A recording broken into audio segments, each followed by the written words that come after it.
presidente, senhoras e senhores vereadores, é importante ressaltar aqui que o Clube de Tiros, como qualquer empreendedor, sempre é bem-vindo à nossa cidade.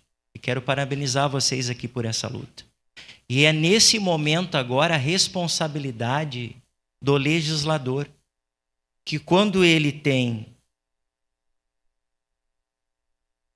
a orientação do IGAM e do DPM, é algo que não é apenas de Caxias do Sul, é de todas as câmaras municipais. Se aqui em Caxias do Sul nós temos uma situação um pouco mais burocrática, bom, é preciso que nós venhamos então buscar esta mudança e viabilizar situações como essa.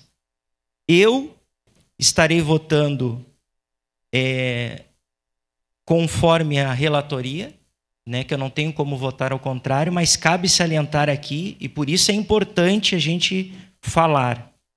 Ante o exposto desta comissão, que pese o mérito, manifesta pela inconstitucionalidade, respeitando o IGAM e a DPM. Mas o projeto em questão cabe ao plenário a decisão. Então, o plenário é que vai decidir a respeito de acompanhar o mérito da inconstitucionalidade ou a derrubada. Então, neste momento, por conta da relatoria, eu não tenho como votar a não ser, a favor desta relatoria. Muito obrigado, senhora presidente. Voto sim.